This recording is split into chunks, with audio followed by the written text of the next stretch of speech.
வணக்கம் மாணவர்களே. இன்னைக்கு நம்ம எண்கள்ல காரணிகள் அப்படின்னா என்னன்னு பார்க்கலாம். காரணிகள்னா என்ன, ஒரு எண் கொடுத்தா அந்த எண்ணுக்கு எப்படி காரணிகள் கண்டுபிடிக்கிறது, அதுதான் நம்ம இந்த பாடப்பகுதியில பார்க்க போறோம். கொடுக்கப்பட்ட ஒரு எண்ணை மீதியின்றி வகுக்கும் ஒரு எண்ணானது அதன் காரணி ஆகும். அதாவது ஒரு எண் கொடுத்திருந்தாங்கன்னா அதை இன்னொரு எண்ணால வகுக்கும் பொழுது அதனுடைய மீதி 0 வரும். அப்படி 0 வந்தா அந்த வகுக்கும் எண்ணை நம்ம என்னன்னு சொல்லலாம், காரணின்னு சொல்லலாம். திரும்ப சொல்றேன், கொடுக்கப்பட்ட ஒரு எண்ணை மீதியின்றி வகுக்கும் ஒரு எண்ணானது அதன் காரணி ஆகும். இப்ப அது ஒரு எடுத்துக்காட்டோட சொன்னா உங்களுக்கு புரியும். 6ன்னு ஒரு நம்பர் எடுத்துக்குவோம். அந்த நம்பரை 2 அப்படின்ற எண்ணால வகுக்க போறோம். 2 3 6 6 மைனஸ் 6 என்ன, மீதி என்ன வரும், 0. 6 மைனஸ் 6 என்ன, 0. அப்ப மீதி நம்மளுக்கு என்ன கிடைச்சிருக்கு, 0 கிடைச்சிருச்சு. அப்போ 6ங்கிற நம்பரை எடுத்துக்கிட்டோம், அதை 2ங்கிற வகுக்கும் எண்ணால நம்ம வகுக்கும் பொழுது மீதி நம்மளுக்கு என்ன கிடைச்சிருக்கு, 0 கிடைச்சிருக்கு. அப்படி கிடைச்சா 2ங்கிறது 6னுடைய காரணி. 2ங்கிறது 6னுடைய காரணி. சரி, 2ஆல வகுத்தா மட்டும்தான் நம்மளுக்கு மீதி 0 கிடைக்குமா? 3ஆல வகுத்தா என்ன கிடைக்கும், 3ஆல வகுத்தா என்ன கிடைக்கும், அப்பையும் நம்மளுக்கு மீதி என்னதான் கிடைக்கும், 0 தான்.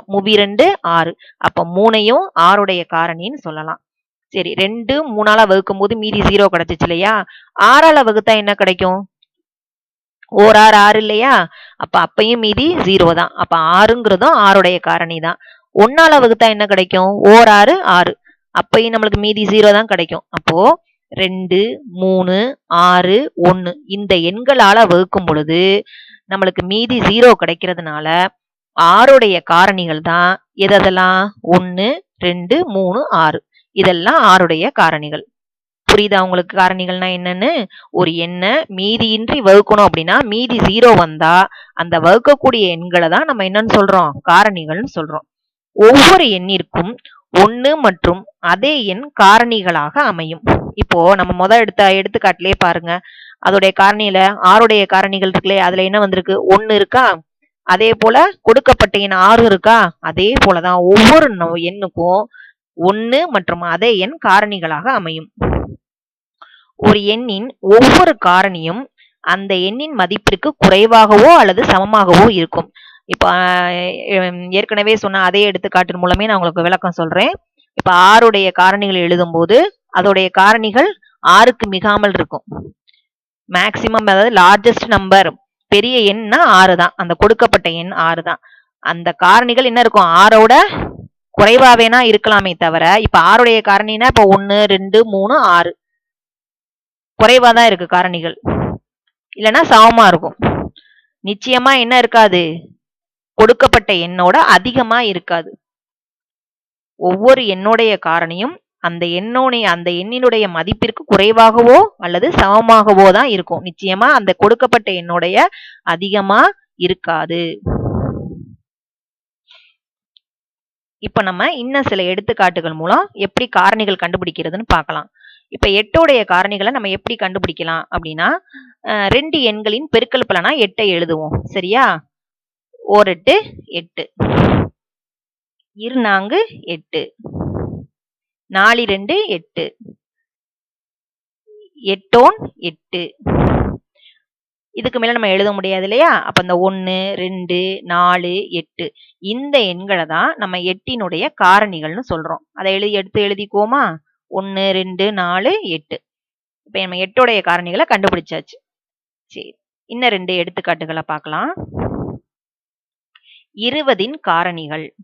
20ன் காரணிகள்: ஓர் 20 20, 2 10 20, 4 5 20, 5 20, 12 20, 21 20. 1 2 4 5 10 20 இந்த எண்கள் 20னுடைய காரணிகள். இன்னொரு எடுத்துக்காட்டு பார்க்கலாம். 3னுடைய காரணிகளை எழுதுவோம். 3னுடைய காரணிகள் சொல்லுங்க பார்க்கலாம். 1 3 3. இதை வேற எப்படி சொல்லலாம், 3ஓட 1 பெருக்குனா 3. இதை தவிர வேற ஏதாவது சொல்ல முடியுமா உங்களால? அப்ப இதுக்கு மேல இரு எண்களின் பெருக்கல்ல நம்ம 3உடைய பெருக்கலை எழுத முடியாது. 3 2 எண்கள்ல பெருக்கல் எழுதணும்னா இதை தவிர வேற எதாலையும் எழுத முடியாது. ஓர் 3 3 எழுதுவீங்க, அல்லது 3 × 1 3ன்னு எழுதுவீங்க. அப்போ அந்த 1 3 தான் 3உடைய காரணிகள். புரியுதா? இப்போ நம்ம 5உடைய காரணிகள் பார்க்கலாம். 5உடைய காரணிகள் எப்படி எழுதுவீங்க? 2 எண்களின் பெருக்கலா எழுதணும் இல்லையா? 5 2 எண்களின் பெருக்கலா எழுதணும். எப்படி எழுதலாம்? ஓர் 5 5. வேற எப்படி எழுதுவீங்க? 5 × 1 5ன்னு எழுதலாம். இதை தவிர வேற ஏதாவது எழுத முடியுமா? அப்போ 1ஓட 5 பெருக்குனா 5. இதை தவிர வேற எதையும் எழுத முடியாது. அப்போ 5உடைய காரணிகள் என்ன? 1 5 மட்டும்தான். இப்போ நம்ம கொடுக்கப்பட்ட எண்ணிற்கு எப்படி காரணிகளை எழுதுறதுன்னு பார்த்துட்டோம். இதுல பாருங்க, இந்த காரணிகளை வச்சு நம்ம ஒரு அடுத்த பகுதியில நம்ம ஒண்ணு அறிமுகப்படுத்த போறேன் நான் உங்களுக்கு. என்னன்னு பாருங்க. 3உடைய காரணிகள் 1 3, 5உடைய காரணிகள் 1 5. இந்த 3க்கும் 5க்கும் காரணிகள் 2 2 தான் வந்திருக்கு. 2 2 காரணிகள் தான். இந்த மாதிரி கொடுக்கப்பட்ட எண்ணிற்கு 2 காரணிகள் மட்டும் இருந்தா அந்த எண்களுக்கு ஒரு புது பேர் உண்டு. அது என்னன்னா பகா எண்கள்.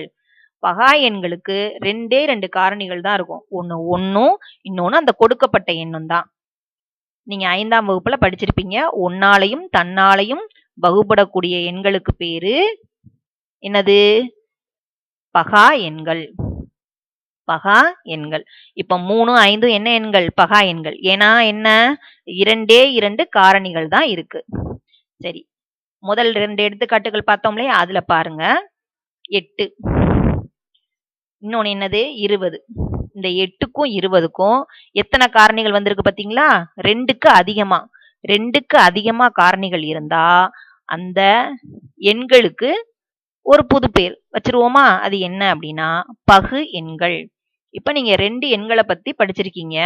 ஒண்ணு வந்து பகா எண்கள், இன்னொன்னு வந்து பகு எண்கள். பகா எண்கள்னா 2 காரணிகள் தான் இருக்கும். பகு எண்களுக்கு 2க்கு மேல இருந்தா அந்த எண்களுக்கு பேரு பகு எண்கள். புரியுதா? இதை திரும்ப திரும்ப நீங்களும் நினைவுபடுத்திக் கொள்ளுங்கள். நன்றி.